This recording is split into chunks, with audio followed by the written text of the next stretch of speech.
Occasion ఏదైనా location ఎక్కడైనా తెలుగువారి వేడుక అంటే ఆలివ్ మిఠాయి ఉండాల్సిందే. మిఠాయి అంటే ఆలివ్.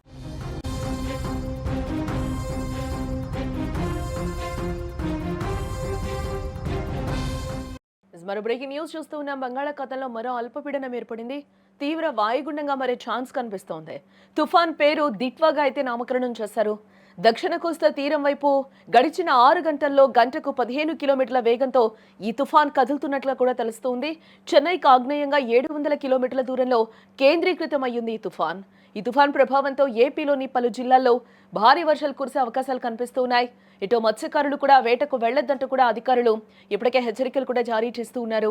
నైరుతి బంగాళాఖాతం దానికి ఆనుకుని ఉన్న శ్రీలంక తీరంలో తీవ్ర వాయుగుండం తుఫానుగా మారిందని ఏపీ విపత్తుల నిర్వహణ సంస్థ తెలిపింది.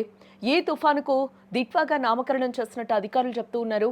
ఉత్తర తమిళనాడు పుదుచ్చేరికి ఆనుకుని ఉన్న దక్షిణ కోస్తా తీరం వైపు గడిచిన 6 గంటల్లో గంటకు 15 కిలోమీటర్ల వేగంతో తుఫాను కదులుతోందని చెప్పారు.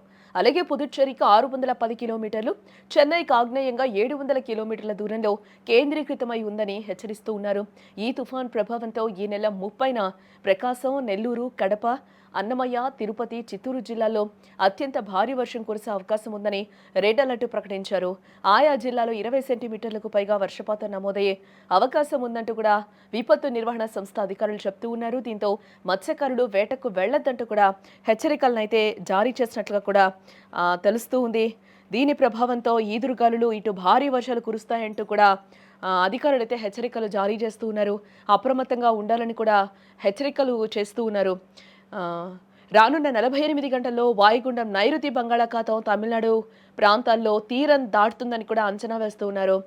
దక్షిణ కోస్తా, రాయలసీమ ప్రాంతాల్లో 24 గంటల్లో ఈదురుగాలులు కొనసాగే అవకాశం ఉందని కూడా వాతావరణ శాఖ అధికారులు వెల్లడించారు. దీని ప్రభావంతో శనివారం నుంచి సోమవారం వరకు రాష్ట్రంలోని కొన్ని ప్రాంతాల్లో భారీ నుంచి అతి భారీ వర్షాలు కురుస్తాయని హెచ్చరికల కేంద్రం కూడా చెప్తూ ఉంది. శనివారం శ్రీ పొట్టి శ్రీరాములు, నెల్లూరు, చిత్తూరు, తిరుపతి జిల్లాలో భారీ నుంచి అతి భారీ వర్షాలు, అలాగే ప్రకాశం, అన్నమయ్య, వైఎస్ఆర్ కడప జిల్లాలో భారీ వర్షాలు కురవచ్చని కూడా చెప్తూ ఉన్నారు. ఆదివారం చూస్తే నెల్లూరు, చిత్తూరు, తిరుపతి, అన్నమయ్య, వైఎస్ఆర్ కడప జిల్లాల్లో భారీ నుంచి అతి భారీ వర్షాలు, అలాగే యానంతో పాటు డాక్టర్ బిఆర్ అంబేద్కర్ కోనసీమ, పశ్చిమ గోదావరి, ఏలూరు, ఎన్టీఆర్, కృష్ణా, గుంటూరు, పల్నాడు, బాపట్ల, నంద్యాల జిల్లాలో భారీ వర్షాలు కురిసే అవకాశం ఉందని కూడా వాతావరణ శాఖ హెచ్చరిస్తూ ఉంది. గురువారం తీరం వెంబడి గంటకు 55 కిలోమీటర్ల వేగంతో గాలులు వీస్తాయని కూడా చెప్తూ ఉన్నారు. శుక్ర, శని, ఆదివారాల్లో గరిష్టంగా చూస్తే 60 కిలోమీటర్ల నుంచి 70 కిలోమీటర్ల వేగంతో గాలులు వీస్తాయని ప్రజలు అప్రమత్తంగా ఉండాలంటూ కూడా సూచించింది. సముద్రం అలజడిగా మారున్న నేపథ్యంలో ఆదివారం వరకు మత్స్యకారులు వేటకు వెళ్లరాదంటూ కూడా హెచ్చరికలైతే జారీ చేస్తున్నారు. ఇక ఏజెన్సీ ప్రాంతాల్లో చలి తీవ్రత మళ్లీ పెరిగే అవకాశాలు కూడా కనిపిస్తున్నట్లుగా తెలుస్తోంది.